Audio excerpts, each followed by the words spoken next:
Hey everyone! Tonight we're diving into a world where beauty wasn't just painful, it was genuinely terrifying. A stark contrast to our modern understanding of beauty and well-being. Imagine it's the medieval era, and if you wanted to be considered beautiful, you basically had to look like you were on the verge of death. A sickly pallor that was considered the height of fashion. Think ghostly pale skin, deeply sunken cheeks, and eyes so hollow they're practically bruised and shadowed. An aesthetic that borders on the macabre. You probably wouldn't survive this, but don't worry, it's just a bedtime story, a journey into the fascinating and often disturbing world of medieval beauty standards.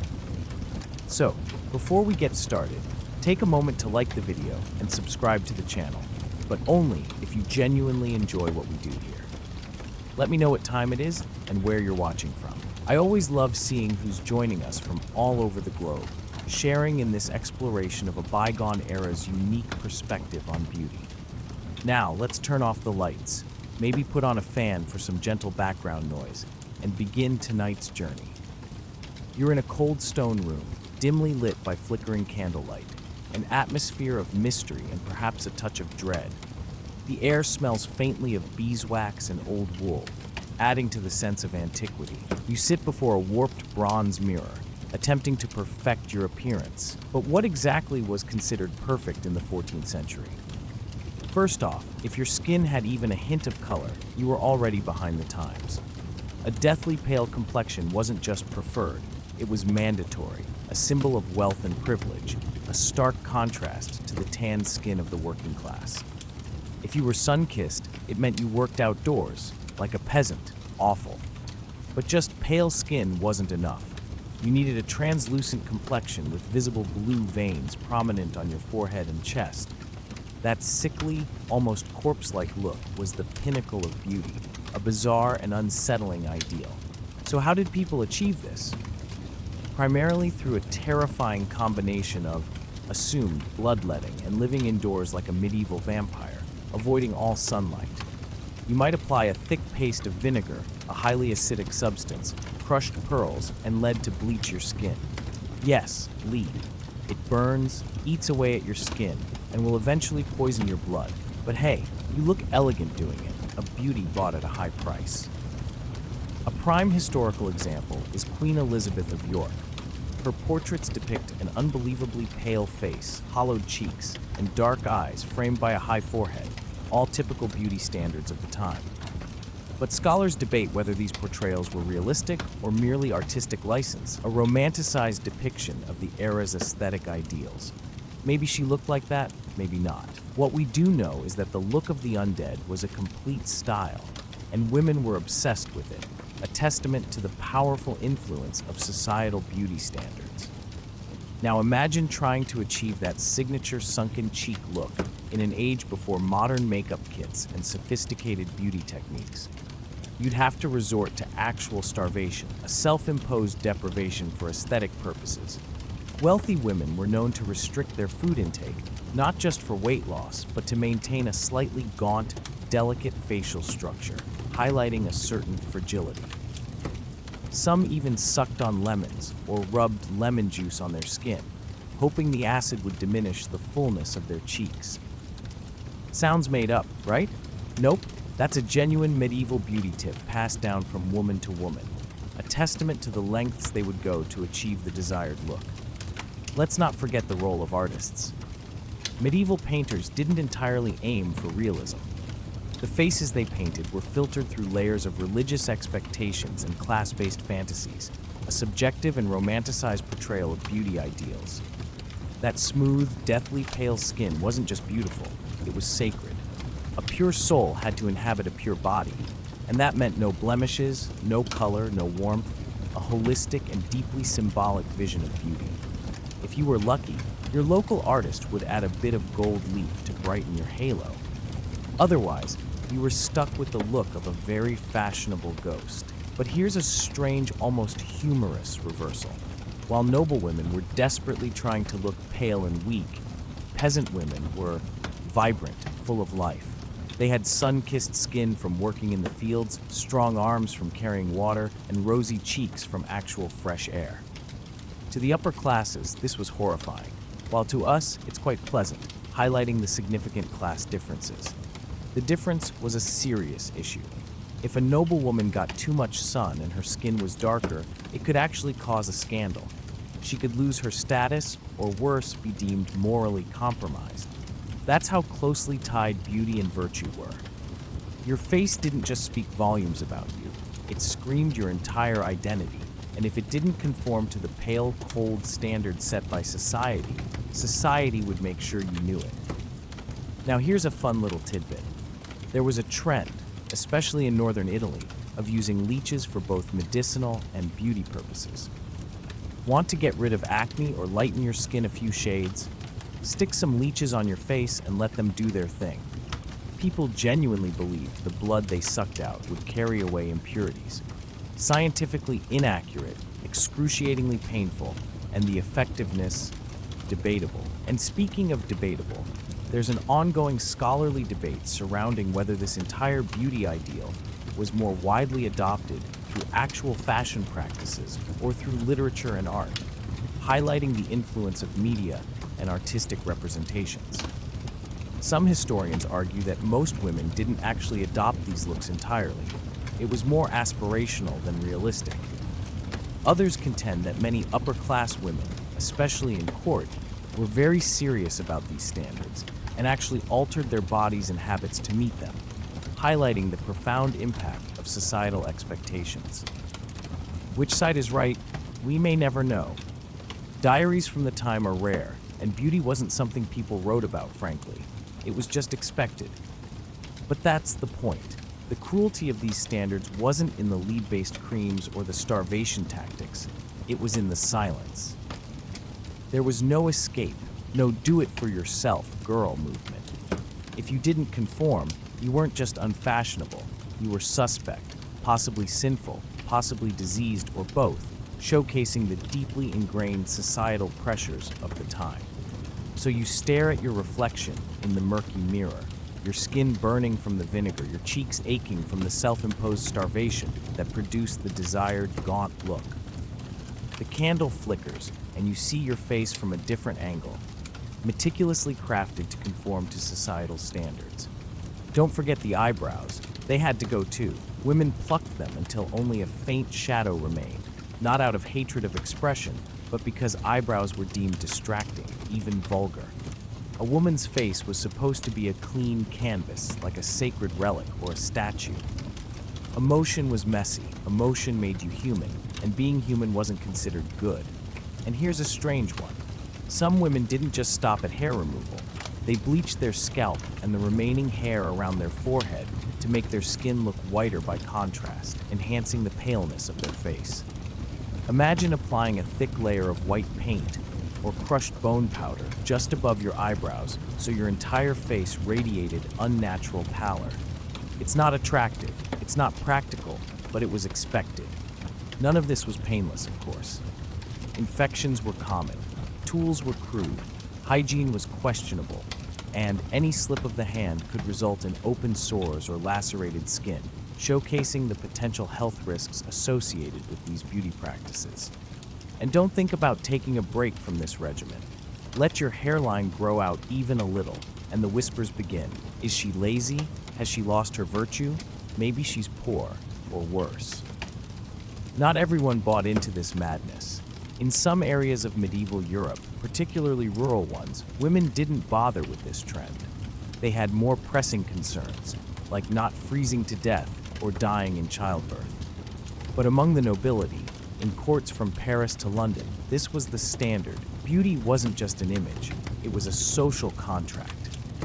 Break it, and you risk losing marriage prospects, reputation, even inherited wealth, underscoring the profound impact of beauty standards on social standing. Historians still debate how widespread this obsession with the high forehead truly was. Some say it was confined to fashion-obsessed courts. Others believe it trickled down to middle-class households where women emulated the elite out of aspiration or desperation. The truth likely lies somewhere in between, like most things in history. But what's undeniable is that the high forehead became a kind of cultural shorthand for femininity, virtue and aristocratic refinement, demonstrating the power of beauty ideals in shaping social identity and cultural norms. Alarmingly, in a world where women had so few choices, controlling their appearance became one of the only ways to assert identity. But even that choice was a trap. You weren't choosing how you looked, you were choosing how you would suffer. A profound statement on the limitations imposed on women during this era. So you lean forward before the candlelit mirror, your skin burning from the vinegar, your scalp red from the plucking. Your hairline is high enough to pass inspection, and your eyebrows are virtually invisible. You look serene, silent, inscrutable, and frankly a little ghostly. Okay, your skin is pale enough. Fantastic. You've managed to look like a living illustration of a ghost. But now it's time to tackle an even stranger issue, your forehead. Yes, your forehead. Because in the medieval era, the higher the forehead, the more alluring, highlighting the unconventional beauty ideals of the time. And if you think modern makeup routines are excessive, get ready, because now you're plucking back your hairline, literally, with tweezers, one hair at a time. This is not a joke. The ideal medieval woman had a forehead that extended halfway up her head. It was considered a sign of intelligence, nobility, and spiritual purity. And to get that look, women plucked, shaved, or even abraded their skin until it was raw with walnut oil or vinegar-soaked bandages to remove hair. Eyebrows vanished, baby hairs were exiled, and sometimes they even shaved the top of their heads an inch or two to push the hairline higher. Think of it as a pre-five-head five-head, and it was very in.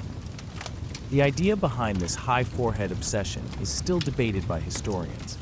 Did it stem from actual beauty ideals, or did it originate from religious iconography? Many paintings of the Virgin Mary depict her with a high, smooth forehead. No surprise, considering the church controlled most art and culture. So women were expected to emulate that very specific, religiously inspired image of beauty. A smooth, expressionless forehead symbolized a calm, controlled personality. You weren't supposed to look emotional, you had to look serene. Imagine the daily maintenance. You sit by the fire in the dim light of early morning, tweezers in hand, plucking away individual hairs while trying not to cry. Because if you cry, your skin will swell, and then you have to apply crushed rose petals under your eyes to reduce the swelling. Beauty in this world was a job, and you got no days off. There's a wonderful strange case from medieval France involving a noblewoman named Isabeau of Bavaria. According to legend, and perhaps some embellished storytelling, she plucked her hairline so aggressively that it permanently damaged the hair follicles on her scalp for years afterward. She wore elaborate headdresses to conceal the patchy areas. These headdresses became so large and heavy that they eventually caused neck problems. And no, they didn't have chiropractors back then, only prayer. Speaking of headwear, the high forehead didn't work alone. It was paired with elaborate wimples, pennons, and snoods, all helping to frame and highlight the forehead.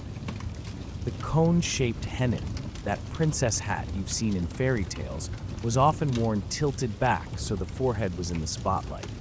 Bonus points if your forehead had prominent blue veins. That meant your skin was thin and delicate like parchment, and everyone loved parchment. The particularly funny and quite awful thing is that even if you didn't have the right kind of forehead, you had to pretend. Portrait painters would elongate your face and exaggerate your hairline, whether you liked it or not.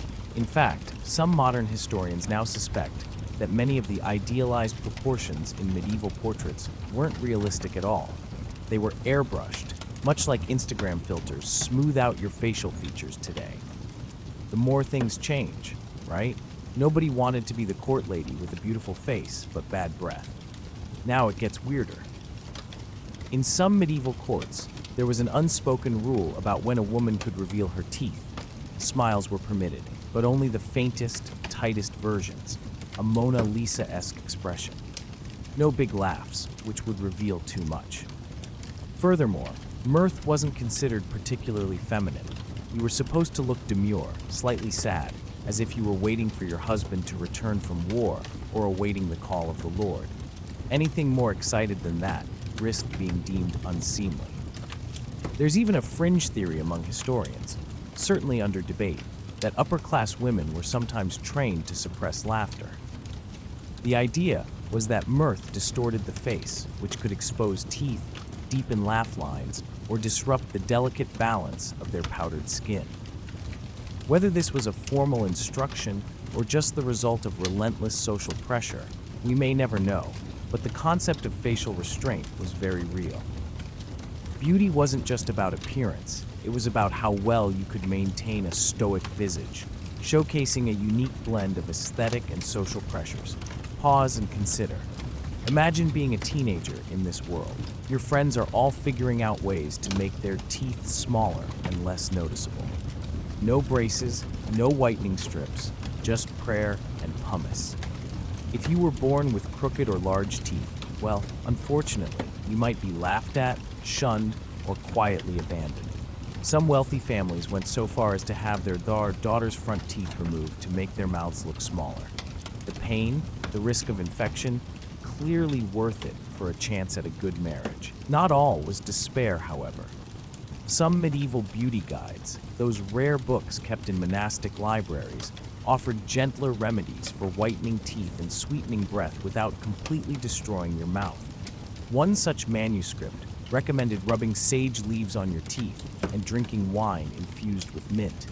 Honestly, it's one of the more sensible pieces of advice we've ever heard, and yet the silent cruelty is still there. The idea that you had to silence your body to be considered good. You had to minimize everything, your voice, your mouth, your appetite. The smaller you were, literally and figuratively, the more perfect. So you sit again in your room. You haven't laughed in hours. You chew on fennel seeds between meals and scrub your teeth with crushed eggshells. You avoid smiling even when something is funny, because beauty in this time wasn't joy, it was discipline. And if your teeth start to hurt, don't worry, that just means it's working. Your forehead is now the envy of every noblewoman from London to Lubeck. You've sacrificed eyebrows, scalp, and probably your sanity, but you've finally achieved that coveted look, a pale, expressionless canvas, ready to be admired and judged. But don't think you can relax now. Tonight, we're diving deeper into the madness of the mouth. We're talking about teeth, small, discreet, unbelievably dainty teeth that never showed, never smiled too widely, and absolutely never looked like you'd ever eaten anything harder than a grape. In the medieval beauty code, the mouth was a contradiction. It had to be there, obviously, but it shouldn't do much. No big laughs, no gaping maws, no shouting across the courtyard because your goat got away. Lips were supposed to be closed, demure, mysterious, and the smaller the teeth, the better. Ideally, your teeth were white, small, even, and invisible 90% of the time. If anyone actually saw your teeth, you were doing femininity wrong. This standard didn't just stem from aesthetic preference, it had moral implications. A small, closed mouth was seen as a sign of modesty and self-control. Conversely, large teeth or a wide mouth were associated with greed, vulgarity, and sometimes sexual promiscuity. Women with wide mouths were considered loud, opinionated, or worst of all, unfeminine. The goal was to look as if you barely existed, just a wisp of a person with a delicate bone structure and no opinions. Fun times. There's a fascinating passage in a 14th century French romance novel where the male hero praises the female hero's beauty by saying her teeth were so small and delicate that they wouldn't break the skin of a grape. Romantic, right? Unless you're eating steak, in which case, you're doomed. It's hard to chew with grace when your teeth are functionally decorative. But medieval dental hygiene? That's another nightmare. They didn't have Colgate. People used herbal mixtures, vinegar, salt, and even burnt rosemary ash to scrub their teeth, assuming they even bothered. Most commoners didn't. Among the elite, it was slightly more common, but the focus was on appearance rather than health. So while you might scrub your gums raw trying to whiten your teeth, the idea of actually preventing cavities wasn't a priority. This brings us to one of the more ironic tragedies of the period. The women who tried hardest to preserve their teeth often did the most damage.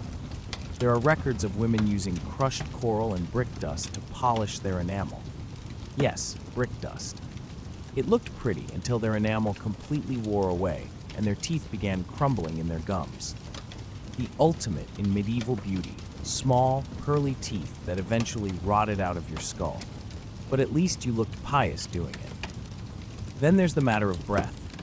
You can't flaunt your perfect little teeth with breath that smells like boiled lamprey and melancholy. So medieval women chewed herbs, often parsley, mint, or cloves. Some also used rosewater mouthwashes, which didn't do much medically, but at least masked the evidence of a questionable diet. In parts of Italy, women were known to chew fennel seeds and even sprinkle crushed cinnamon on their tongues before socializing. You're pale, gaunt, hairless in all the places you shouldn't be hairy, and your mouth is small enough to pass the medieval inspection. By now you should be happy, right? But no, because now comes the piece that ties it all together. Thinness. Not just thin, but delicate, wispy, just skipped a meal saintly. Because in the medieval era, looking like you hadn't eaten in days wasn't just fashionable, it was sacred. Fasting wasn't just for monks and mystics. Among noble women, not eating became a symbol of both spiritual devotion and social superiority.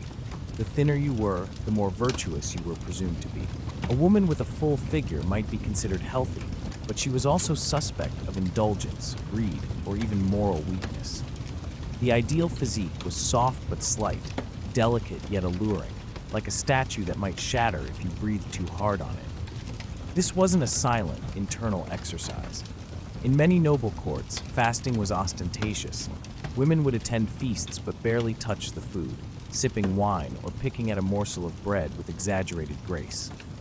It wasn't just about health, it was about power. Self-denial, especially in public, sent a message. I am in control. I am closer to God. I am better than you. Now let's talk about St. Catherine of Siena. She's perhaps one of the most famous examples of religious fasting in the medieval era. Catherine claimed to have survived for years on nothing but the Eucharist, literally a consecrated wafer. Some historians today believe she may have suffered from a condition now called anorexia nervosa, though obviously nobody called it that back then. Her fasting was understood as sacred devotion. She was canonized, and her image, gaunt, hollow-cheeked, radiant, became part of the beauty and spiritual ideal for women for centuries. And here's where it gets more complicated. Spiritual and physical purity weren't just connected, they were indistinguishable. A woman who was naturally thin and pale might be considered blessed by God, maybe even saintly. A woman who had to work to achieve this through starvation, emetic herbs, or long nights of self-mortification was still admired, but with a different flavor of reverence. She was admired for her suffering. There's also the fun little tidbit of the prevalence of so-called holy anorexia. Not a medical term, obviously, but the spiritual label applied to women who fasted to the point of hallucination and obsession. Some noble families even encouraged this behavior in their daughters, seeing it as a shortcut to sainthood, or at least a way to boost the family's religious prestige. Yes, starving your child could be a career move. And don't get me wrong, men were doing similar things, especially in monasteries, but it affected women differently. Fasting wasn't just a religious act, it was a gender performance. You weren't just purifying your body of sin, you were proving that you were too holy to be hungry, too pure to need earthly needs. Your body wasn't yours anymore, it was a temple. But back to the daily grind. Imagine waking up in your cold stone room with a fire burning, but not really doing much. Your maid brings you your breakfast, a stale piece of black bread and a cup of goat's milk, but you wave it away. You're fasting, which really just means keeping up appearances. Your head aches, your limbs are weak, but you still smile faintly and carry on with your day. You faint during morning prayers. Everyone pretends not to notice. Within your circle of noble women, there's an unspoken competition. Who can eat the least? Who can go the longest between meals? Who can survive on herbs and broth and still stand upright during Mass? It's brutal, it's isolating, it's revered. Even the fashion of the time reinforced this. Dresses were fitted around the ribcage and torso, emphasizing a slender waistline. Corsetry was used to cinch the body, not yet full corsets, but an early form. Some gowns had no give and could barely contain a full breath, let alone a meal. The silhouette of the day was long, narrow, almost reed-like. Curvaceousness was still okay. Hips and breasts still had their place, but the stomach had to be flat, the ribs discreet. Your entire frame was supposed to say this: I subsist on air and prayer. Scholars still debate how widespread these standards really were. Were all noblewomen actually fasting, or were the ideals exaggerated by male poets, clergymen, and artists who projected their fantasies onto women's bodies? Certainly, there's truth in that. Much of what we know comes from secondary sources: men writing about women, artists painting idealized saints, religious leaders praising devotion while silently destroying lives. But the physical evidence, where it exists, the bones of corsets, letters, manuscripts, suggests that many women lived with these expectations day in and day out. Of course, there was class division too. Peasant women couldn't afford to fast, nor was anyone expecting them to. They needed energy to survive their lives: fieldwork, childbirth, endless labor. But the higher you went on the social ladder, the emptier your plate had to be. The irony: the wealthy could afford access to food and were lauded for pretending they didn't want it. And just to emphasize this, here's a strangely fascinating fact. Some women would chew food and then discreetly spit it into their napkins to avoid digestion. Yes, premastication, food denial, a court-approved eating disorder centuries before anyone named it. So now you're back here. It's dinner time in your candlelit hall. Your lord is eating roasted pheasant, the aroma so rich it makes your stomach clench. You sip your diluted wine and feign indifference. Your gown hugs your ribs. You haven't eaten a full meal in days, but everyone compliments your delicate grace. You feel faint, and someone leans in and says, "You look radiant tonight." You manage a faint smile. You're starving, but that's the point. You've stopped eating, you've eradicated your eyebrows, and you've shrunk your mouth into a subtle, polite smile. But you're not quite done, because now it's time to talk about the final and perhaps most elusive layer of medieval beauty: purity. Not just physical purity, but the big one, the one that haunts every girl from the moment she can walk a straight line: virginity. And not the real-life kind of virginity. We're talking about a fantasy version of maidenhood, woven with threads of religious dogma, courtly love poetry, and more than a little wishful thinking. This is the medieval virgin ideal. A beautiful woman wasn't just physically attractive, she had to look and act as if she'd never heard of sex. And if she was married, ideally, she still looked like a virgin. This standard is ridiculously, elegantly unattainable, graceful yet utterly naive, mysterious yet morally spotless. Basically, you were expected to be a living contradiction in a very expensive dress. It all stemmed from the religious atmosphere. The Virgin Mary was the ultimate model. She was considered the perfect woman: kind, obedient, selfless, and forever untouched. Artists and poets went to great lengths to make her the center of womanhood. That meant that real, vibrant, complex women were expected to mold themselves into that impossible shape: pale, passive, and pure. Put yourself in that mindset. You're 13 or 14, old enough to start negotiating marriages.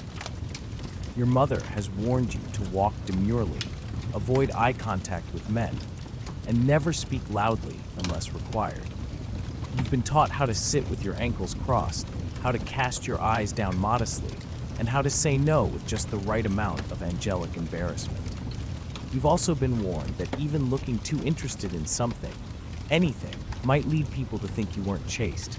Passion was suspect, anyway. Even your clothes reflected this strange blend of innocence and allure. Your dresses might be modest in style, but made of expensive fabrics that whispered of privilege.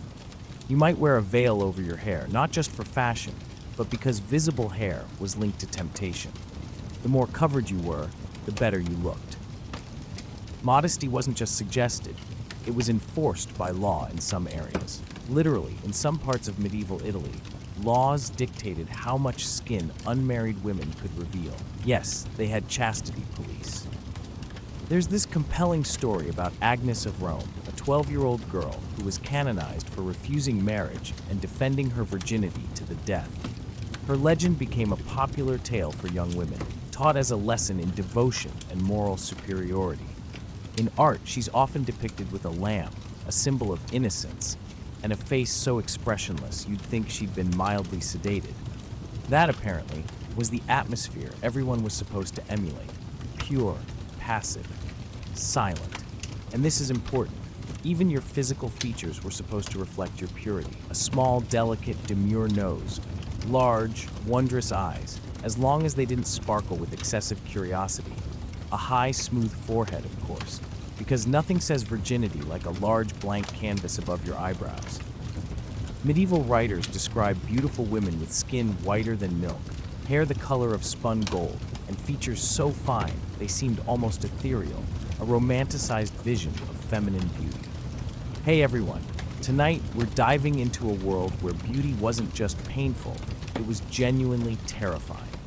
A stark contrast to our modern understanding of beauty and well-being.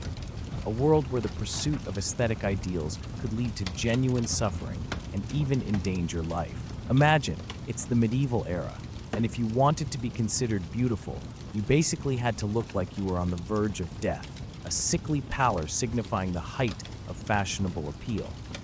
This was a striking divergence from modern perceptions of health and vitality. Beauty was equated with an appearance of fragility and near death. Think ghostly pale skin, deeply sunken cheeks, and eyes so hollow they're practically bruised and shadowed. An aesthetic that borders on the macabre, a visual representation of an extreme and potentially unhealthy ideal of beauty. This extreme pallor was not simply a preference, but a societal imperative. To possess any hint of color was to be deemed unfashionable, lacking in refinement. You probably wouldn't survive this regimen in real life, but don't worry, it's just a bedtime story, a journey into the fascinating and often disturbing world of medieval beauty standards. It serves as a captivating exploration of the historical context and the often extreme lengths to which individuals would go to conform to societal beauty norms. So, before we get started, take a moment to like the video and subscribe to the channel, but only if you genuinely enjoy what we do here. Your support allows us to continue creating this type of unique historical content. Let me know what time it is and where you're watching from.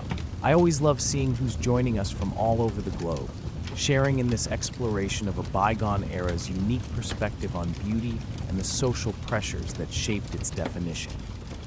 Now let's turn off the lights, maybe put on a fan for some gentle background noise, and begin tonight's journey.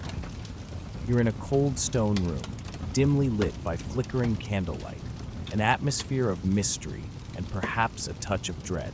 This sets the scene for our exploration of this unsettling yet historically significant topic. The air smells faintly of beeswax and old wool, adding to the overall sense of antiquity and historical authenticity. The ambiance enhances the immersive experience of the narrative, transporting the viewer to the medieval period. You sit before a warped bronze mirror, attempting to perfect your appearance. But what exactly was considered perfect in the 14th century?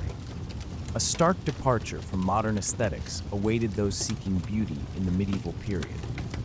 First off, if your skin had even a hint of color, you were already behind the times. A deathly pale complexion wasn't just preferred, it was mandatory, a symbol of wealth and privilege, a stark contrast to the tanned skin of the working class. This pale complexion represented an aristocracy removed from the labor of the sun-drenched fields, an overt display of social standing. The absence of a tan explicitly indicated a life of leisure and affluence, distinguishing the elite from the common folk. Having sun-kissed skin, signifying outdoor labor, was considered utterly undesirable. But just pale skin wasn't enough. You needed a translucent complexion with visible blue veins prominent on your forehead and chest. That sickly, almost corpse-like look was the pinnacle of beauty, a bizarre and unsettling ideal. This extreme pallor, even showcasing visible veins, was considered the ultimate symbol of refined beauty, a testament to the era's unique and unsettling aesthetic sensibilities. So how did people achieve this? Primarily through a terrifying combination of assumed bloodletting, a common medical practice of the time, often employed with questionable efficacy, and living indoors like a medieval vampire, avoiding all sunlight. This extreme avoidance of sunlight, along with bloodletting, was seen as essential to maintaining the desired deathly pale complexion. You might apply a thick paste of vinegar, a highly acidic substance, crushed pearls, and lead to bleach your skin. Yes, lead. It burns, eats away at your skin, and will eventually poison your blood. But hey, you look elegant doing it. A beauty bought at a high price, a dangerous and harmful pursuit of beauty. The use of lead-based cosmetics, despite its known toxicity, highlights the lengths individuals would go to achieve the desired aesthetic. A prime historical example is Queen Elizabeth of York. Her portraits depict an unbelievably pale face, hollowed cheeks, and dark eyes framed by a high forehead, all typical beauty standards of the time. However, the extent to which these portrayals accurately reflect reality versus artistic license remains a topic of scholarly debate among historians. It is uncertain whether these artistic renderings faithfully depict Elizabeth's actual appearance, or if they represent a romanticized and idealized version of the era's beauty standards. Maybe she looked like that, maybe not. What we do know is that the look of the undead was a complete style, and women were obsessed with it, a testament to the powerful influence of societal beauty standards, irrespective of the health risks. The pursuit of this aesthetic demonstrates the immense power of societal beauty norms over individual choices and well-being. Now, imagine trying to achieve that signature sunken cheek look in an age before modern makeup kits and sophisticated beauty techniques. You'd have to resort to actual starvation, a self-imposed deprivation for aesthetic purposes, a dangerous practice undertaken to achieve a gaunt appearance. This dangerous pursuit underscores the lack of safe and effective methods for achieving the desired look.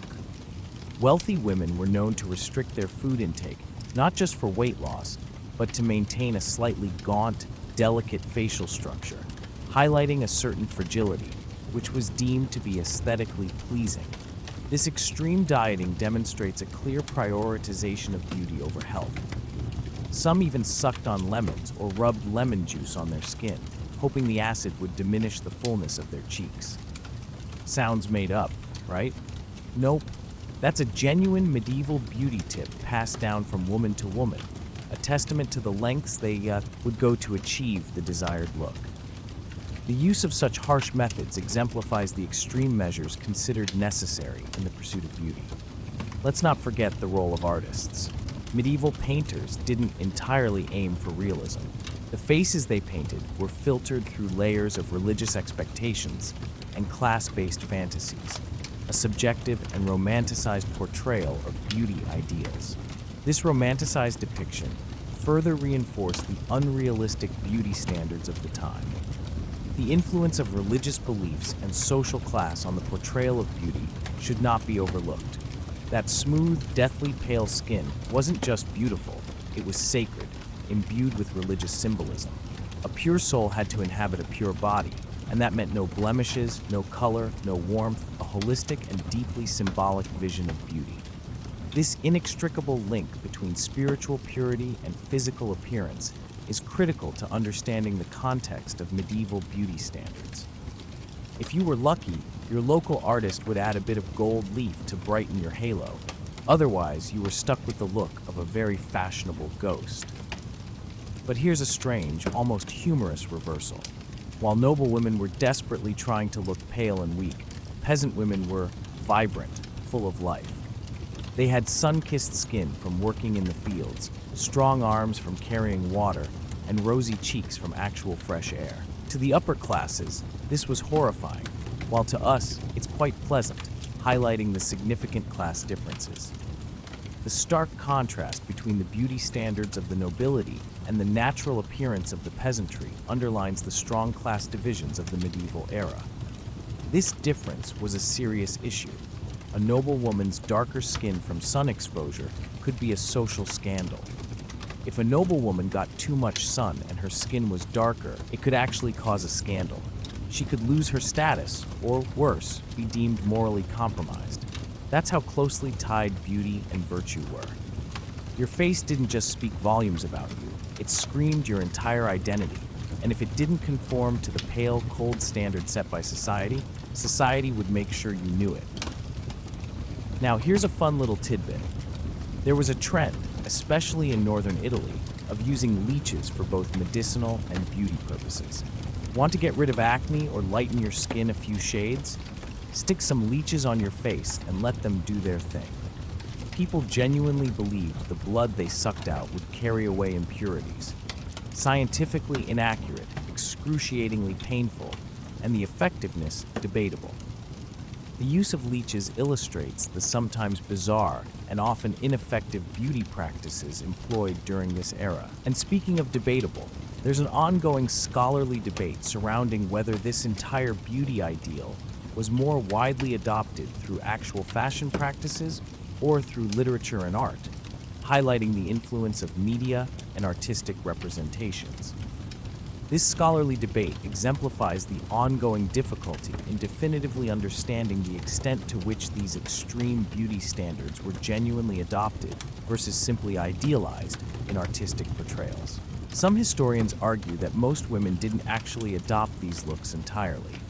It was more aspirational than realistic. Others contend that many upper-class women, especially in court, were very serious about these standards and actually altered their bodies and habits to meet them, highlighting the profound impact of societal expectations. Which side is right, we may never know. Diaries from the time are rare, and beauty wasn't something people wrote about, frankly. It was just expected. But that's the point. The cruelty of these standards wasn't in the lead-based creams or the starvation tactics. It was in the silence. There was no escape, no do-it-for-yourself girl movement. If you didn't conform, you weren't just unfashionable, you were suspect, possibly sinful, possibly diseased, or both, showcasing the deeply ingrained societal pressures of the time. The insidious nature of these beauty standards lies in their pervasive and inescapable nature within medieval society. The lack of agency and the immense societal pressure imposed upon women are key elements of the narrative. So you stare at your reflection in the murky mirror, your skin burning from the vinegar, your cheeks aching from the self-imposed starvation that produced the desired gaunt look. The candle flickers, and you see your face from a different angle, meticulously crafted to conform to societal standards. Don't forget the eyebrows. They had to go too. Women plucked them until only a faint shadow remained, not out of hatred of expression, but because eyebrows were deemed distracting, even vulgar. A woman's face was supposed to be a clean canvas, like a sacred relic or a statue. Emotion was messy. Emotion made you human, and being human wasn't considered good. The removal of eyebrows further emphasizes the suppression of natural expression and individuality. And here's a strange one. Some women didn't just stop at hair removal. They bleached their scalp and the remaining hair around their forehead to make their skin look whiter by contrast, enhancing the paleness of their face. Imagine applying a thick layer of white paint or crushed bone powder just above your eyebrows so your entire face radiated unnatural pallor. It's not attractive, it's not practical, but it was expected. The practice of bleaching the scalp highlights the extreme and often impractical measures undertaken to achieve the desired aesthetic. None of this was painless, of course. Infections were common, tools were crude, hygiene was questionable, and any slip of the hand could result in open sores or lacerated skin, showcasing the potential health risks associated with these beauty practices. The inherent dangers and lack of hygiene associated with these practices further underscore the extreme nature of the medieval pursuit of beauty. And don't think about taking a break from this regimen. Let your hairline grow out even a little, and the whispers begin. Is she lazy? Has she lost her virtue? Maybe she's poor, or worse. The social consequences of not conforming to these standards emphasize the social control enforced through beauty norms. Not everyone bought into this madness. In some areas of medieval Europe, particularly rural ones, women didn't bother with this trend. They had more pressing concerns, like not freezing to death or dying in childbirth. But among the nobility, in courts from Paris to London, this was the standard. The contrast between the rural and noble classes illustrates the selective adoption of beauty standards. Beauty wasn't just an image, it was a social contract. Break it, and you risked losing marriage prospects, reputation, even inherited wealth, underscoring the profound impact of beauty standards on social standing. The profound social implications of conforming to or defying beauty standards are paramount to understanding the historical context. Historians still debate how widespread this obsession with the high forehead truly was. Some say it was confined to fashion-obsessed courts. Others believe it trickled down to middle-class households, where women emulated the elite out of aspiration or desperation. The truth likely lies somewhere in between, like most things in history. The ongoing historical debate regarding the extent to which this specific practice was adopted underscores the complexities of understanding the historical realities of medieval beauty standards. But what's undeniable is that the high forehead became a kind of cultural shorthand for femininity, virtue, and aristocratic refinement, demonstrating the power of beauty ideals in shaping social identity and cultural norms. Alarmingly, in a world where women had so few choices, controlling their appearance became one of the only ways to assert identity. The limited agency available to women in this context is a crucial point.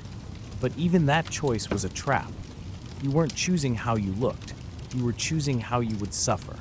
A profound statement on the limitations imposed on women during this era.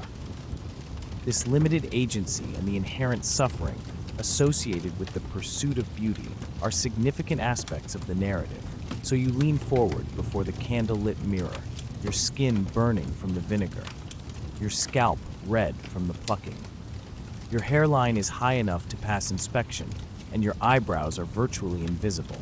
You look serene, silent, inscrutable, and frankly, a little ghostly. Okay, your skin is pale enough. Fantastic. You've managed to look like a living illustration of a ghost. But now it's time to tackle an even stranger issue, your forehead. Yes, your forehead. Because in the medieval era, the higher the forehead, the more alluring, highlighting the unconventional beauty ideals of the time. And if you think modern makeup routines are excessive, get ready, because now you're plucking back your hairline, literally with tweezers, one hair at a time. This is not a joke. The ideal medieval woman had a forehead that extended halfway up her head.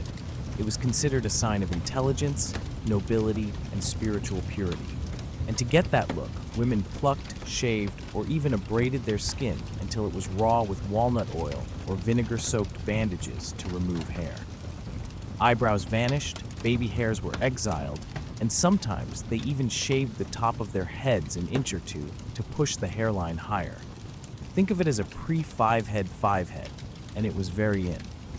This extreme practice highlights the lengths undertaken to achieve this specific aesthetic ideal.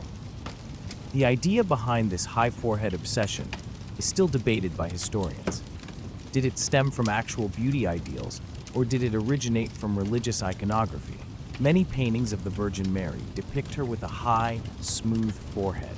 No surprise, considering the church controlled most art and culture.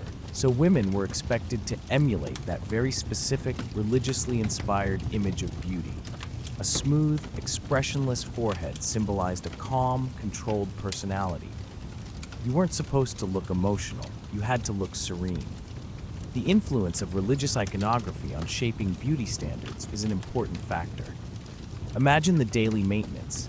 You sit by the fire in the dim light of early morning, tweezers in hand, plucking away individual hairs while trying not to cry. Because if you cry, your skin will swell, and then you have to apply crushed rose petals under your eyes to reduce the swelling. Beauty in this world was a job, and you got no days off. This constant maintenance underscores the significant time commitment and effort required to conform to these beauty ideals. There's a wonderful, strange case from medieval France involving a noblewoman named Isabeau of Bavaria. According to legend, and perhaps some embellished storytelling, she plucked her hairline so aggressively that it permanently damaged the hair follicles on her scalp for years afterward. She wore elaborate headdresses to conceal the patchy areas. These headdresses became so large and heavy that they eventually caused neck problems. And no, they didn't have chiropractors back then, only prayer. This anecdotal example further illustrates the potential physical consequences of adhering to these extreme beauty standards. Speaking of headwear, the high forehead didn't work alone. It was paired with elaborate wimples, pennons, and snoods, all helping to frame and highlight the forehead. The cone-shaped hennin, that princess hat you've seen in fairy tales, was often worn tilted back so the forehead was in the spotlight. Bonus points: if your forehead had prominent blue veins, that meant your skin was thin and delicate like parchment, and everyone loved parchment. The use of elaborate headwear highlights the importance of the high forehead in the overall aesthetic. The particularly funny and quite awful thing is that even if you didn't have the right kind of forehead, you had to pretend. Portrait painters would elongate your face and exaggerate your hairline, whether you liked it or not.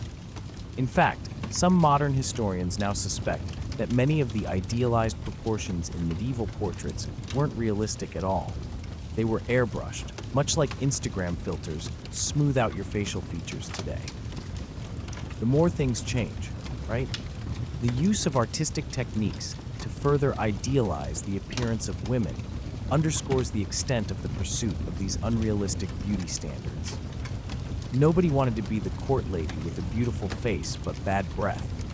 Now it gets weirder.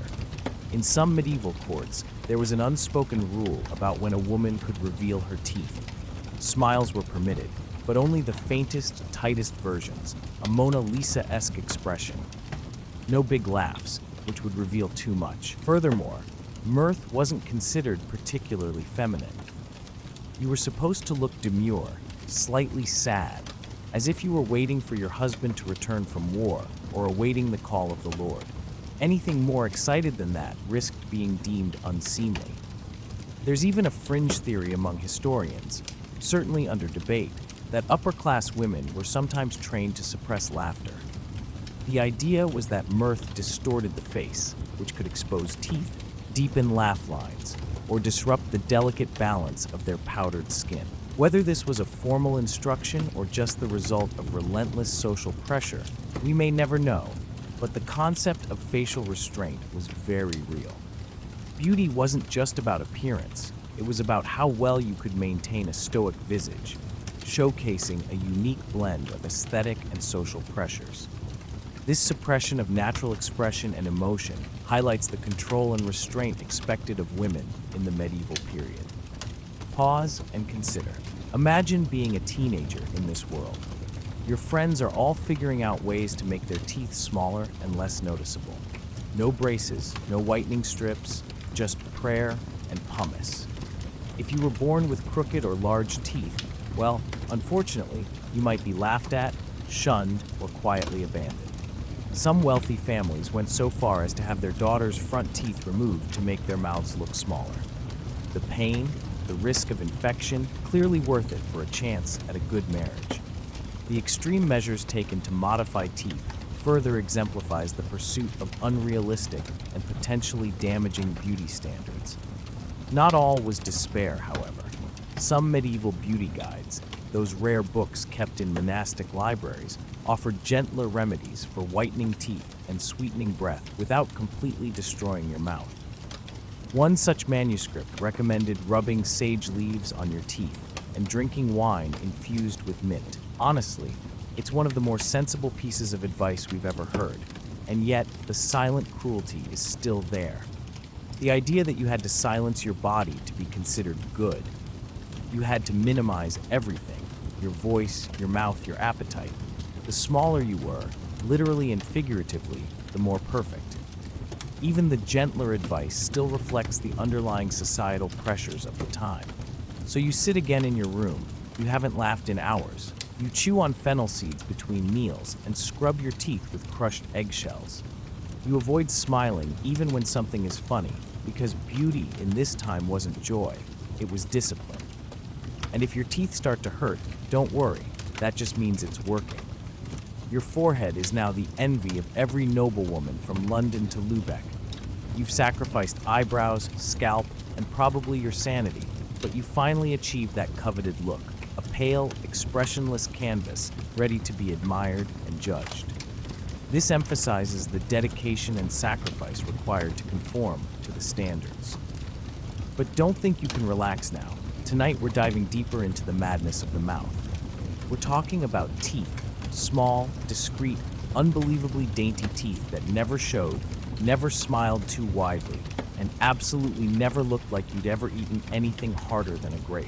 The focus on the mouth serves as a transition to the next aspect of medieval beauty standards. In the medieval beauty code, the mouth was a contradiction. It had to be there, obviously, but it shouldn't do much.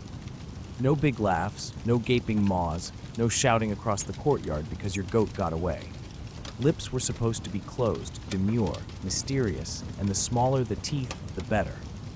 Ideally, your teeth were white, small, even, and invisible 90% of the time. If anyone actually saw your teeth, you were doing femininity wrong. This illustrates the contradictory nature of the ideal. The mouth must exist but remain largely unseen and unexpressive. This standard didn't just stem from aesthetic preference, it had moral implications. A small, closed mouth was seen as a sign of modesty and self-control. Conversely, large teeth or a wide mouth were associated with greed, vulgarity, and sometimes sexual promiscuity. Women with wide mouths were considered loud, opinionated, or worst of all, unfeminine. The goal was to look as if you barely existed, just a wisp of a person with a delicate bone structure and no opinions. Fun times. There's a fascinating passage in a 14th century French romance novel where the male hero praises the female hero's beauty by saying her teeth were so small and delicate that they wouldn't break the skin of a grape. Romantic, right? Unless you're eating steak, in which case you're doomed. It's hard to chew with grace when your teeth are functionally decorative. This ironic example highlights the impracticality of the beauty standards, but medieval dental hygiene? That's another nightmare. They didn't have Colgate. People used herbal mixtures, vinegar, salt, and even burnt rosemary ash to scrub their teeth, assuming they even bothered. Most commoners didn't. Among the elite, it was slightly more common, but the focus was on appearance rather than health. So while you might scrub your gums raw trying to whiten your teeth, the idea of actually preventing cavities wasn't a priority. This contrasts the focus on appearance over health, reflecting the values of the era. This brings us to one of the more ironic tragedies of the period. The women who tried hardest to preserve their teeth often did the most damage. There are records of women using crushed coral and brick dust to polish their enamel. Yes, brick dust. It looked pretty until their enamel completely wore away and their teeth began crumbling in their gums. The ultimate in medieval beauty. Small, pearly teeth that eventually rotted out of your skull, but at least you looked pious doing it. This tragic irony highlights the detrimental effects of the pursuit of beauty. Then there's the matter of breath. You can't flaunt your perfect little teeth with breath that smells like boiled lamprey and melancholy. So medieval women chewed herbs, often parsley, mint, or cloves. Some also used rosewater mouthwashes, which didn't do much medically, but at least masked the evidence of a questionable diet. In parts of Italy, women were known to chew fennel seeds and even sprinkle crushed cinnamon on their tongues before socializing.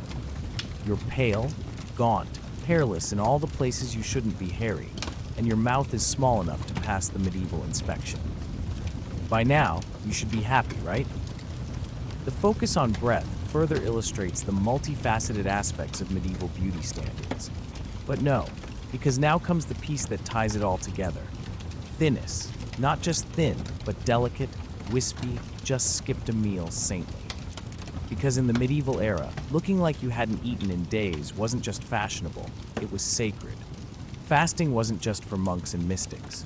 Among noble women, not eating became a symbol of both spiritual devotion and social superiority. The thinner you were, the more virtuous you were presumed to be. A woman with a full figure might be considered healthy, but she was also suspect of indulgence, greed, or even moral weakness. The ideal physique was soft but slight, delicate yet alluring, like a statue that might shatter if you breathed too hard on it. The pursuit of extreme thinness as a religious and social statement highlights the complex interplay between spiritual and societal expectations. This wasn't a silent, internal exercise. In many noble courts, fasting was ostentatious. Women would attend feasts but barely touch the food, sipping wine or picking at a morsel of bread with exaggerated grace. It wasn't just about health, it was about power. Self-denial, especially in public, sent a message. I am in control. I am closer to God. I am better than you. The public display of fasting emphasizes its role as a demonstration of power and social status. Now let's talk about Saint Catherine of Siena. She's perhaps one of the most famous examples of religious fasting in the medieval era. Catherine claimed to have survived for years on nothing but the Eucharist, literally a consecrated wafer. Some historians today believe she may have suffered from a condition now called anorexia nervosa, though obviously nobody called it that back then. Her fasting was understood as sacred devotion. She was canonized, and her image, gaunt, hollow-cheeked, radiant, became part of the beauty and spiritual ideal for women for centuries. This illustrates the impact of religious figures on shaping beauty ideals. And here's where it gets more complicated. Spiritual and physical purity weren't just connected, they were indistinguishable. A woman who was naturally thin and pale might be considered blessed by God, maybe even saintly. A woman who had to work to achieve this through starvation, emetic herbs, or long nights of self-mortification was still admired, but with a different flavor of reverence. She was admired for her suffering. There's also the fun little tidbit of the prevalence of so-called holy anorexia, not a medical term, obviously, but the spiritual label applied to women who fasted to the point of hallucination and obsession. Some noble families even encouraged this behavior in their daughters, seeing it as a shortcut to sainthood, or at least a way to boost the family's religious prestige.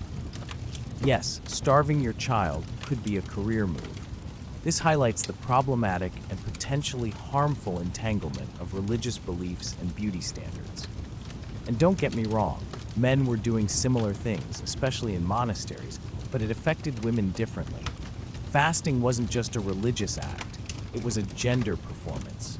You weren't just purifying your body of sin, you were proving that you were too holy to be hungry, too pure to need earthly needs. Your body wasn't yours anymore. It was a temple. The gendered aspects of fasting and its association with religious piety are key to understanding its role in shaping beauty standards. But back to the daily grind. Imagine waking up in your cold stone room with a fire burning, but not really doing much. Your maid brings you your breakfast, a stale piece of black bread and a cup of goat's milk, but you wave it away. You're fasting, which really just means keeping up appearances. Your head aches, your limbs are weak, but you still smile faintly and carry on with your day. You faint during morning prayers. Everyone pretends not to notice. Within your circle of noble women, there's an unspoken competition. Who can eat the least? Who can go the longest between meals? Who can survive on herbs and broth and still stand upright during Mass? It's brutal, it's isolating, it's revered. This underscores the social pressures and competition surrounding fasting practices. Even the fashion of the time reinforced this.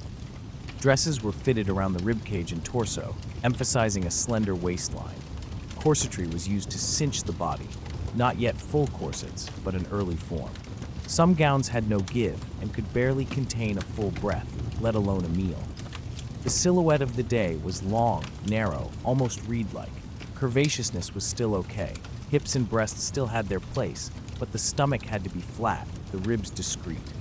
Your entire frame was supposed to say this: I subsist on air and prayer. The clothing styles of the era further reinforced the ideal of extreme thinness. Scholars still debate how widespread these standards really were. Were all noble women actually fasting, or were the ideals exaggerated by male poets, clergymen, and artists who projected their fantasies onto women's bodies? Certainly, there's truth in that. Much of what we know comes from secondary sources: men writing about women, artists painting idealized saints, religious leaders praising devotion while silently destroying lives. This ongoing scholarly debate reflects the inherent complexities of interpreting historical evidence, but the physical evidence, where it exists, the bones of corsets, letters, manuscripts, suggests that many women lived with these expectations day in and day out. Of course, there was class division too. Peasant women couldn't afford to fast, nor was anyone expecting them to. They needed energy to survive their lives: fieldwork, childbirth, endless labor. But the higher you went on the social ladder, the emptier your plate had to be. The irony: the wealthy could afford access to food, and were lauded for pretending they didn't want it. The class distinctions in the adoption of these practices are also significant. And just to emphasize this, here's a strangely fascinating fact. Some women would chew food and then discreetly spit it into their napkins to avoid digestion. Yes, premastication, food denial, a court-approved eating disorder, centuries before anyone named it. This extreme practice further underscores the lengths to which women went to conform to beauty standards. So now you're back here. It's dinner time in your candlelit hall. Your lord is eating roasted pheasant, the aroma so rich it makes your stomach clench. You sip your diluted wine and feign indifference. Your gown hugs your ribs. You haven't eaten a full meal in days, but everyone compliments your delicate grace. You feel faint, and someone leans in and says, "You look radiant tonight." You manage a faint smile. You're starving, but that's the point. You've stopped eating, you've eradicated your eyebrows, and you've shrunk your mouth into a subtle, polite smile. This vivid description emphasizes the contrast between the social approval and the internal suffering. But you're not quite done, because now it's time to talk about the final and perhaps most elusive layer of medieval beauty: purity. Not just physical purity, but the big one, the one that haunts every girl from the moment she can walk a straight line: virginity. And not the real-life kind of virginity. We're talking about a fantasy version of maidenhood, woven with threads of religious dogma, courtly love poetry, and more than a little wishful thinking. This is the medieval virgin ideal. A beautiful woman wasn't just physically attractive, she had to look and act as if she'd never heard of sex. And if she was married, ideally she still looked like a virgin.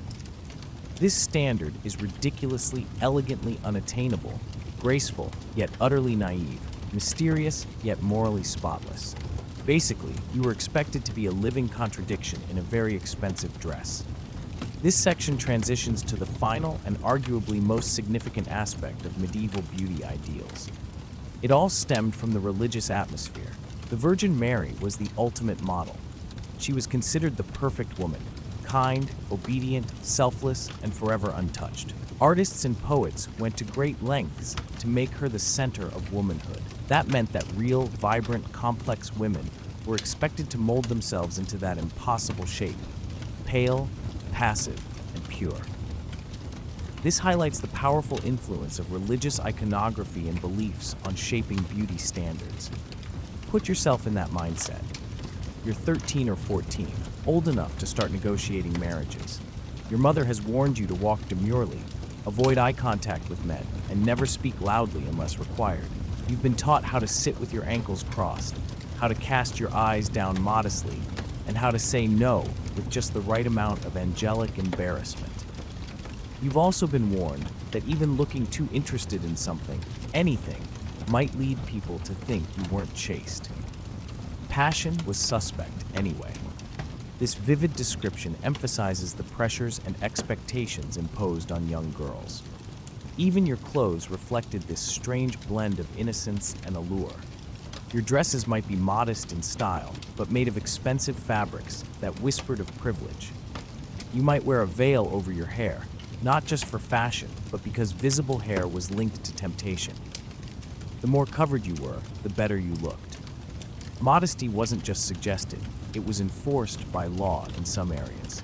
Literally, in some parts of medieval Italy, laws dictated how much skin unmarried women could reveal. Yes, they had chastity police. This highlights the social control and legal enforcement of modesty standards. There's this compelling story about Agnes of Rome, a 12-year-old girl who was canonized for refusing marriage and defending her virginity to the death. Her legend became a popular tale for young women, taught as a lesson in devotion and moral superiority. In art, she's often depicted with a lamb, a symbol of innocence, and a face so expressionless you'd think she'd been mildly sedated. That, apparently, was the atmosphere everyone was supposed to emulate: pure, passive, silent. This specific example further illustrates the power of religious figures and narratives in shaping societal norms and expectations. And this is important. Even your physical features were supposed to reflect your purity. A small, delicate, demure nose, large, wondrous eyes, as long as they didn't sparkle with excessive curiosity. A high, smooth forehead, of course, because nothing says virginity like a large, blank canvas above your eyebrows. Medieval writers described beautiful women with skin whiter than milk, hair the color of spun gold, and features so fine they seemed almost ethereal, a romanticized vision of feminine beauty. The ideal of physical purity is inextricably linked with the concept of virginity. A serious issue, indeed. If a noblewoman got too much sun and her complexion darkened, it could seriously cause scandal, impacting her standing and reputation. She might lose her social position, or worse, be judged as morally compromised. The connection between beauty and virtue was that deeply ingrained. Your face didn't just speak of you, it screamed your entire character. And if it didn't conform to the pale, frigid standards society dictated, society would make sure you knew it. A forceful imposition of beauty standards. Now, a fun little fact. There was a trend, particularly in northern Italy, of using leeches for both medicinal and cosmetic purposes. Want to clear up acne or lighten your skin a few shades? Attach some leeches to your face and let them do their work. People genuinely believed the blood they drew out carried away impurities. Scientifically inaccurate, excruciatingly painful, and the effectiveness debatable.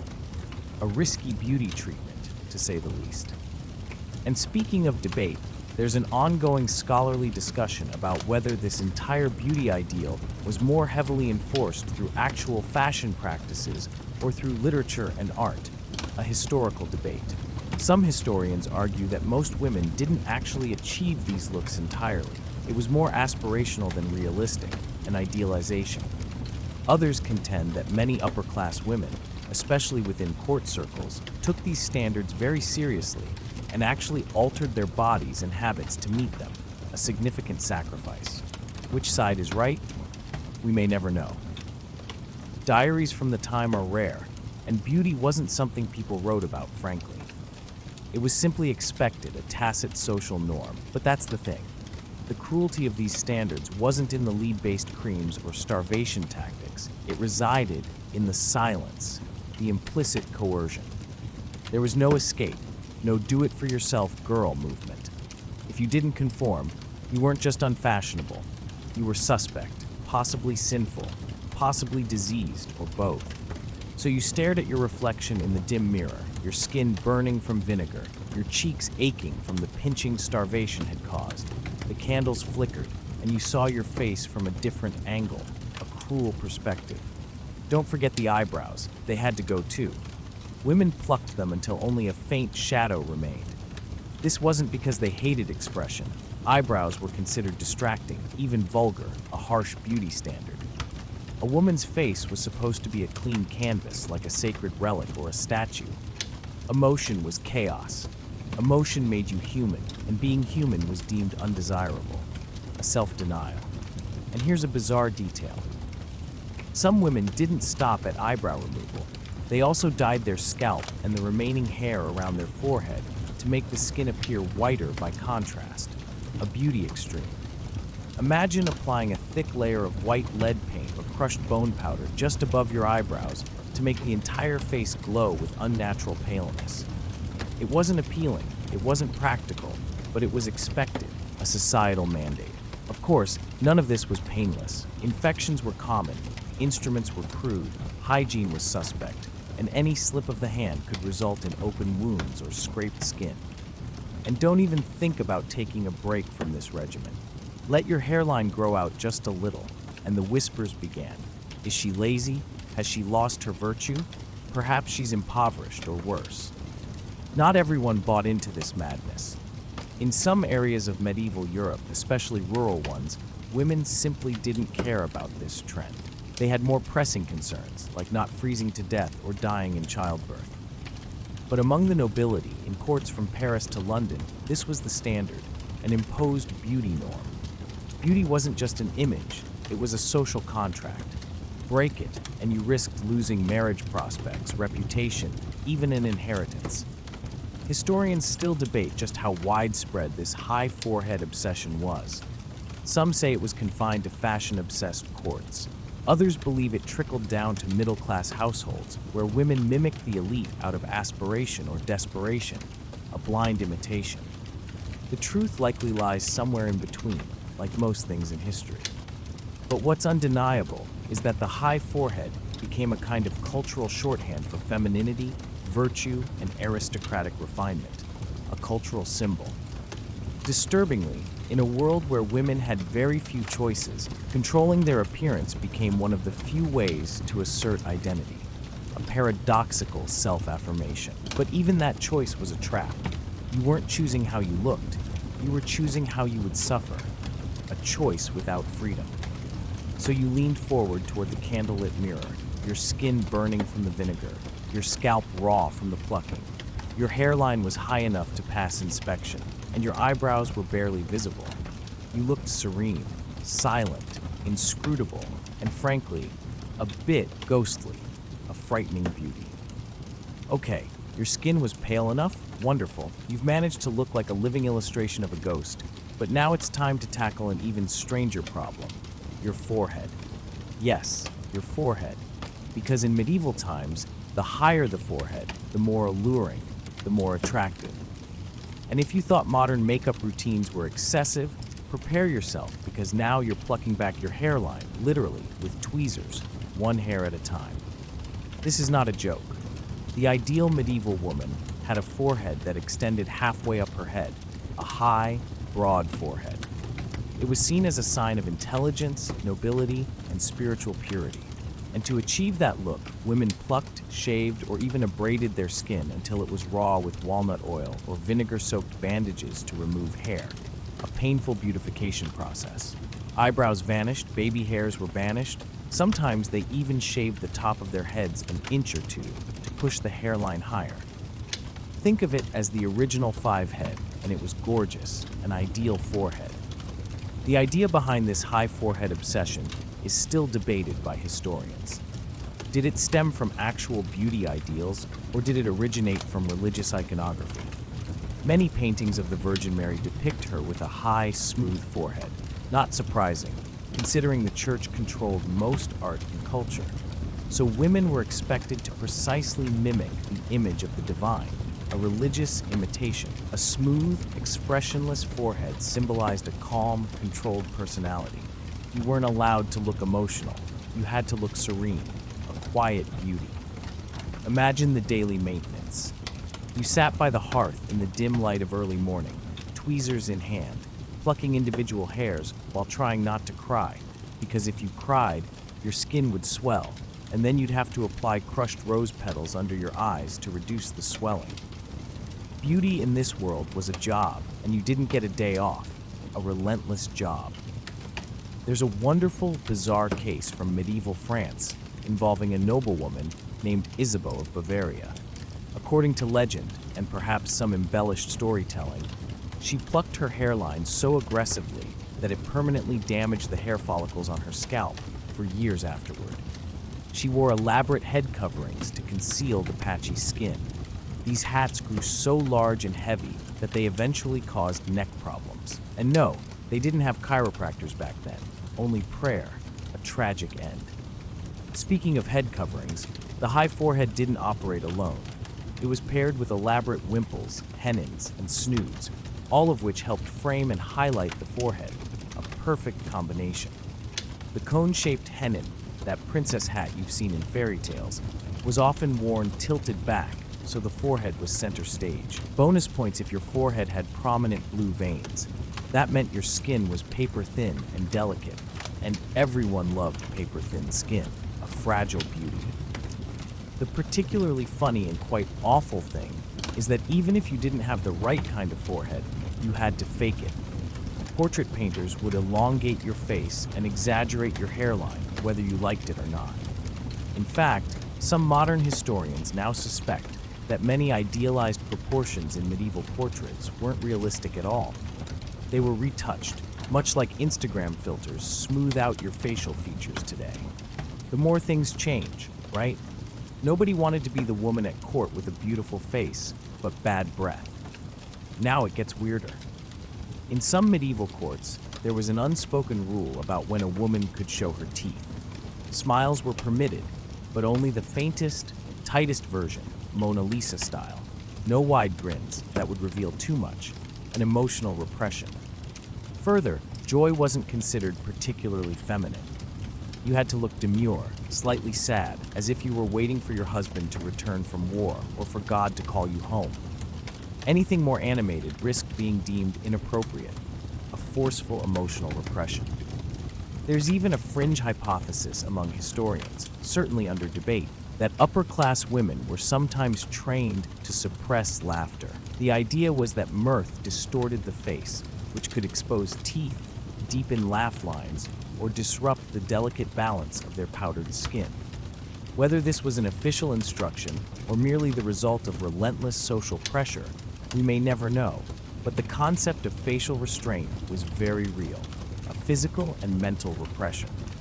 Beauty wasn't just about appearance, it was about how well you could maintain a placid facade. Pause and consider. Imagine being a teenager in this world. Your friends are all figuring out how to make their teeth smaller and less noticeable. No braces, no whitening strips, only prayer and pumice, crude beauty methods. If you were born with crooked or large teeth, well, tough luck. You might be mocked, avoided, or silently shunned. Some wealthy families even went so far as to remove incisors to make their daughters' mouths look smaller, a dangerous surgical intervention. The pain, the risk of infection, clearly worth it for a chance at a good marriage. However, not all was despair. Some medieval beauty manuals, rare books kept in monastery libraries, did offer gentler remedies for whitening teeth and freshening breath without completely destroying your mouth. One such manuscript recommended rubbing sage leaves on your teeth and drinking wine infused with mint. Frankly, it's one of the more reasonable pieces of advice we've ever heard, and yet, the silent cruelty remains. The idea that you had to silence your body to be considered good, you had to minimize everything, your voice, your mouth, your appetite. The smaller you were, literally and figuratively, the more perfect you were, a strange paradox. So you sat in your room again. You hadn't smiled in hours. You chewed fennel seeds between meals and scrubbed your teeth with crushed eggshells. You avoided laughing, even if something was funny, because beauty in this time wasn't joy. It was discipline, restraint. And if your teeth started aching, don't worry, that just means it's working. Your forehead is now the envy of every noblewoman from London to Lubeck. You sacrificed your eyebrows, your scalp, and possibly your sanity, but you finally achieved that coveted look, a pale, expressionless canvas, ready to be admired and judged, a cruel beauty. But don't think you can relax now. Tonight, we delve into the crazy mouth. We're talking small, discreet, unbelievably delicate teeth. Teeth that never showed, never smiled too wide, and absolutely never looked like you'd ever eaten anything harder than a grape. A bizarre beauty standard. In medieval beauty law, the mouth was a contradiction. It had to be there, obviously, but it shouldn't do much. No wide grins, no gaping maws, no yelling across the courtyard because your goat ran away. Lips were supposed to be closed, discreet, mysterious, and the smaller the teeth, the better. Ideally, your teeth were white, small, even, and invisible 90% of the time. If anyone actually saw your teeth, you were doing femininity wrong, an expressional repression. This standard didn't just stem from aesthetic preference, it had moral implications. A small, closed mouth was considered a sign of modesty and self-control. Conversely, large teeth or a wide mouth were associated with greed, vulgarity, and sometimes sexual licentiousness. Women with wide mouths were seen as loud, opinionated, or worst of all, not very feminine, a negative judgment. The goal was to look as though you barely existed, just a faint whisper of a person with delicate bone structure and no opinions, a faint existence. Fun times. There's a delightful passage in a 14th century French romance novel where the male hero praises the heroine's beauty by saying her teeth were so small and delicate that they wouldn't break the skin of a grape. Romantic, right? Unless you're eating steak, then you're doomed. It's hard to chew with nobility when your teeth are functionally decorative. But medieval dental hygiene? That's another nightmare. They didn't have Colgate. People used herbal mixtures, vinegar, salt, and even burned rosemary ash to scrub their teeth, assuming they even bothered. Most commoners didn't. Among the elite, it was slightly more common, but the focus was on appearance, not health, a skewed priority. So while you might scrub your gums raw trying to whiten your teeth, the idea of actually preventing cavities wasn't a priority. This brings us to one of the more ironic tragedies of the period.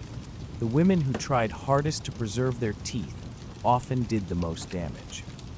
There are records of women using crushed coral and brick dust to polish their enamel. Yes, brick dust. It looked pretty until their enamel completely vanished and their teeth started crumbling in their gums. The ultimate in medieval beauty was small, pearly teeth, ultimately rotting out of your skull. But at least you looked devout doing it, an ultimate sacrifice. Then there's the matter of breath. You can't show off those perfect little teeth with breath that smells like boiled eel and sorrow. So medieval women chewed herbs, often parsley, mint, or cloves. Some also used rosewater mouthwashes, which didn't do much medically, but at least masked the evidence of a questionable diet. In some parts of Italy, women were known to chew fennel seeds and even sprinkle crushed cinnamon on their mouths before socializing. Crude breath fresheners. You're pale, gaunt, hairless in all the places you shouldn't be hairy, and your mouth is small enough to pass the medieval inspection. At this point, you should be happy, right? But no, because now comes the piece that ties it all together. The gauntness. Not just thin, but delicate, ethereal. Just skip a meal for saintly status, a morbid beauty standard. Because in the Middle Ages, looking like you hadn't eaten in days wasn't just fashionable, it was sacred. Fasting wasn't just for monks and mystics. Among noble women, not eating became a symbol of both spiritual devotion and social superiority. The thinner you were, the more virtuous you were supposed to be, a strange association.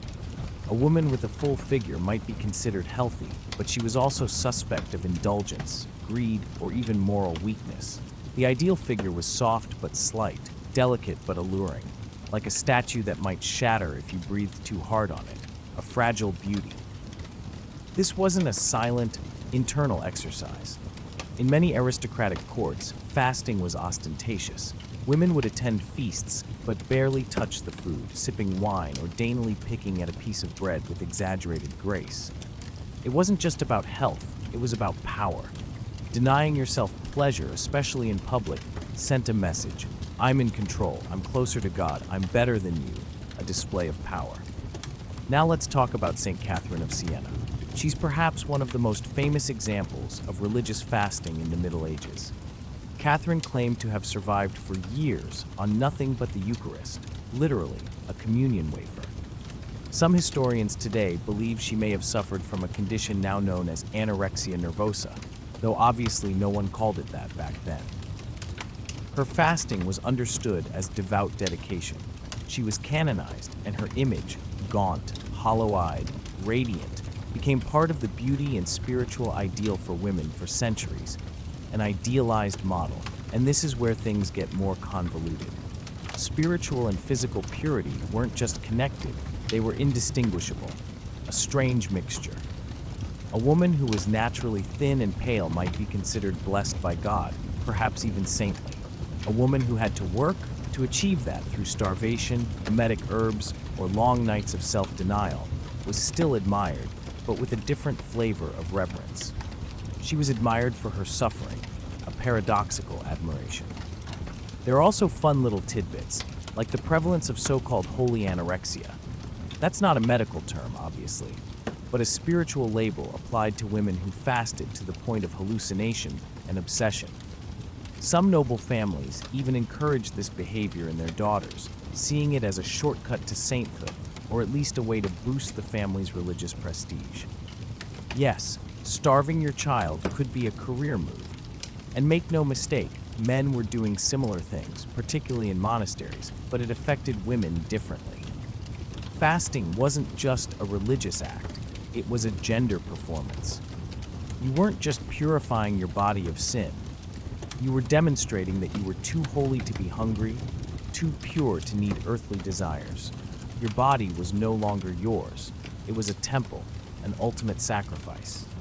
But back to the daily grind. Imagine waking up in your cold stone room with a fire burning, but not really doing much. Your maid brings your breakfast, a piece of stale dark bread and a cup of goat's milk, but you wave it away. You're fasting, which really just means maintaining appearances, a pretense. Your head aches, your limbs are weak, but you still smile faintly and continue your day. You faint during morning prayers. Everyone pretends not to notice. Within your group of noble women, there's a silent competition. Who can eat the least? Who can go the longest between meals? Who can survive on herbs and broth and still stand upright during services? A cruel competition. It's brutal, it's isolating, it's revered. Even the fashion of the time reinforced this. Dresses were tightly laced around the ribcage and torso, emphasizing a slender waist. Corsetry was used to cinch the body, not quite the full-fledged corset yet, but an early form of it. Some gowns had no give and could barely contain a full breath, let alone a meal, a physical constriction. The silhouette of the day was long, narrow, almost reed-like. Curvaceousness was fine. Hips and breasts still had their place, but the stomach had to be flat, ribs discreet. Your entire frame was supposed to say this: I subsist on air and prayer. Scholars still debate how widespread these standards actually were. Did all noble women actually fast, or were the ideals exaggerated by male poets, priests, and artists who projected their fantasies onto women's bodies? There's certainly truth in that. Much of what we know comes from secondary sources: men writing about women, artists painting idealized saints, religious leaders praising devotion while quietly destroying lives. An injustice. But physical evidence, where it exists, corset bones, letters, manuscripts, suggests that many women lived with these expectations day in and day out, a cruel reality. Of course, there was also class division. Peasant women couldn't afford to fast, nor was anyone expecting them to. They needed energy to survive their lives: farm work, childbirth, relentless labor. But the higher you climbed the social ladder, the emptier your plate had to be, a social injustice. The irony: the wealthy had access to food and were praised for pretending they didn't want it. And just to emphasize this, here's a strange little fact. Some women would chew food and then discreetly spit it into their napkins to avoid digestion. Yes, pre-mastication, food refusal, anorexia approved by the court as normal, centuries before anyone named it. So here you are again. It's dinner time in your candlelit hall. Your lord is eating roasted pheasant, the rich aroma making your stomach churn. You sip diluted wine and feign disinterest. Your gown is tight against your ribs. You haven't had a full meal in days, but everyone compliments your ethereal grace. You feel dizzy, and someone leans in and says, "You look radiant tonight." You try to offer a slight smile. You are starving, but that's the point. You've stopped eating, you've obliterated your eyebrows, and you've minimized your mouth into a delicate, polite smile. But you're not quite done, because now it's time to talk about the final, and perhaps most unattainable, layer of medieval beauty: purity, virginity. Not just physical purity, but the big one. The thing that haunts every girl from the moment she can walk a straight line. Virginity. And not the real-life kind of virginity. We're talking about a fantasy version of maidenhood woven together with threads of religious dogma, courtly love poetry, and more than a little wishful thinking. A virgin ideal. This is the medieval virgin ideal. A beautiful woman wasn't just physically attractive, she also had to look and act as if she'd never heard of sex. And if she was married, ideally, she still looked virginal. A pretense. This standard is laughable, pure fantasy. The idealized world of health, virtue, perfection, unfolds as you walk the palace halls. Someone remarks, "Her skin is like ivory." You smile, trying not to think about how at 35, your teeth might fall out, your joints begin to ache for reasons nobody quite understands. But tonight, you shine, ready to make everyone in court believe you're too fragile, too delicate to exist in this cruel world. This idealized demeanor wasn't merely sickly appearance, it hinted at something deeper. A woman who appeared frail was often considered emotionally sensitive, artistically gifted, and spiritually advanced. Men wrote poems about their lovers as fading roses, melting snow, ghostly maidens. You weren't supposed to belong to this world. You had to look as if you were only reluctantly existing in it. Now here's a terrifying twist. The beauty of sickly appearance blurred the line between life and death. It wasn't uncommon for women to be compared to corpses in love poems. "She lies still as marble," one poet wrote. "Her breath so light it doesn't stir the air." Romantic, right? Also mildly terrifying. But that's the vibe you want to aim for. You don't just want to look passive, you want to look like you're about to fade away. A perfect example of this can be found in the Burgundian court, where pale skin and a mournful demeanor became a competition. Ladies fainted in church services, collapsed at dances, and recovered just in time to offer a slight, trembling smile. One noblewoman was said to have drunk only rose water for a week before a royal banquet to make her skin appear pale and saintly. She ate nothing, barely moved, and made quite the impression. Scholars still debate how much of this was deliberate performance versus actual illness. After all, medieval Europe was rife with disease and unbalanced nutrition. Many women were genuinely unwell, but instead of worrying about it, society embellished it. The line between illness and fashion blurred to the point that actual health problems became a kind of fashion accessory. And if you think this trend vanished over time, think again. The idealization of the suffering woman persists all the way through the Renaissance, the Romantic era, and even modern popular culture. There's something terrifying and constant about a culture that most praises a woman when she's silent, frail, and on the verge of oblivion. Back in your candlelit private chamber, you check your face in the polished mirror. You've applied white lead powder, a touch of crushed raspberry under your eyes, and your lips are just tinged enough to suggest you might have coughed up blood recently. Subtly, of course. You recline on a velvet chaise lounge, dramatically resting one arm on your forehead. Then, in the grand hall, someone leans in and whispers, "You look so fragile tonight, almost unreal." You smile faintly. That's exactly the look you were going for. You are radiant, but it's not the radiance of health. It's the pale glow of chemical exposure. In the glittering torchlight of the great hall, nobody sees the damage beneath the makeup. They only see the chalk-white skin, the veiled golden hair, the demure smile. You've perfected the mask, but tonight we'll talk about a trend that took all that delicate, dying swan beauty and turned it into a truly gothic transformation, because for a while, looking sickly wasn't just fashionable, it was almost sacred.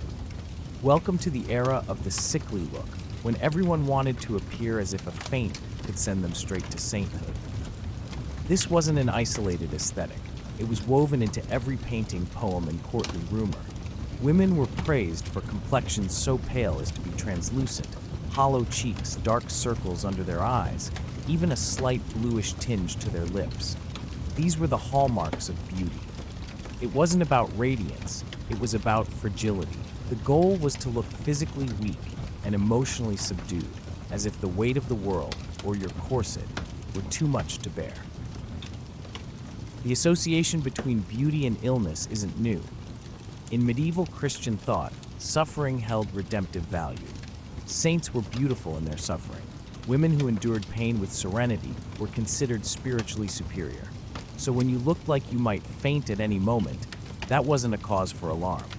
It was a reason for admiration. People assumed you were closer to God, more refined, better. This wasn't just a spiritual display. It also had a fashionable aspect. The ideal courtly woman had slender wrists and ankles, pale fingers, a swan-like neck, and a spine suggesting you spent most of your time dramatically reclining on a cushioned chaise lounge. If you had a cough, even better. A touch of consumption lent a delicate flush to your cheeks and a tragic hue to your lips. You looked like the heroine of a tragic romance, a medieval prequel to the Victorian consumptive fashion look. Let's talk fashion. The gowns of this period were perfectly designed to exaggerate the frail appearance. Long, flowing sleeves and tight bodices made your arms look smaller and your waist tinier. Dresses were often cinched just below the bust, creating the illusion of height and delicacy. If your head looked a bit too large for your body, that was ideal. You weren't supposed to look strong.